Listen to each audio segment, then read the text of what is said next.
Nagina seat पर जीत दर्ज करने के बाद चंद्रशेखर आजाद लगातार इस बार के उपचुनाव में अपना परचम लहराने के लिए बिल्कुल तैयार है। वहीं भारतीय जनता पार्टी अखिलेश यादव भी चाहते हैं कि इस बार ज्यादा से ज्यादा सीटें निकाली जाए। और वहीं मायावती की बात की जाए तो मायावती भी इसी फिरक में है कि इस बार चंद्रशेखर आजाद को किस तरीके से मात दिया जाए। लेकिन क्या इतना आसान होगा चंद्रशेखर आजाद रावण को मात देना? क्योंकि लगातार ऐसे समाज के उन तमाम मुद्दों को चंद्रशेखर आजाद उठाते रहते हैं जिनको लेकर मायावती केवल ट्वीट करती हैं। क्या यही बात है कि बीएसपी का जो जनाधार है वो लगातार गिरता हुआ नजर आ रहा है और चंद्रशेखर आजाद रावण अपना परचम लहराते हुए नजर आ रहे हैं? इस बार के उपचुनाव की सीटों को लेकर भी कहा जा रहा है कि चंद्रशेखर आजाद रावण 1 से 2 सीटें निकाल सकते हैं और सभी सीटों पर बड़ी बड़ी पार्टियों का समीकरण भी बिगाड़ सकते हैं। जी हां, आपको बताएं, बिजनौर करहल सीट पर पहले चंद्रशेखर आजाद रावण ने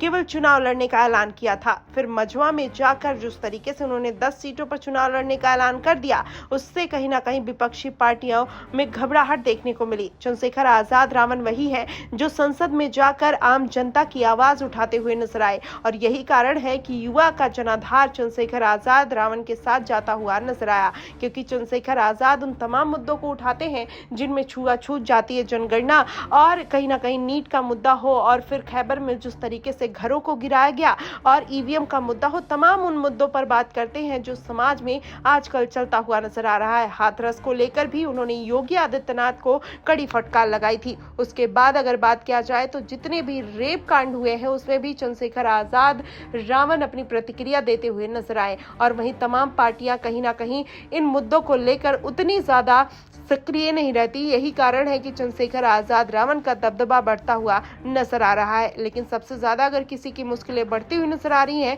तो है मायावती लगातार दलितों का जनाधार अपनी तरफ खींचने का प्रयास तो करती हैं, लेकिन चंद्रशेखर आजाद रावण के आ जाने से कहीं ना कहीं उनका ये समीकरण बिगड़ता हुआ नजर आ रहा है। इससे कहा जा रहा है कि चंद्रशेखर आजाद जल्द से जल्द अब इस बार उपचुनाव में अपनी सीटों पर कब्जा करने के लिए बिल्कुल तैयार है। और आज उन्होंने जिस तरीके से मध्य प्रदेश में हुई घटना को लेकर सीएम के ऊपर सवाल उठाए हैं, उससे ये भी कहा जा रहा है कि अब चंद्रशेखर आजाद रावण केवल उत्तर प्रदेश तक ही सीमित नहीं रहेंगे बल्कि अलग अलग राज्यों में अपने पैर पसारने की पूरी तैयारी करते हुए नजर आ रहे हैं।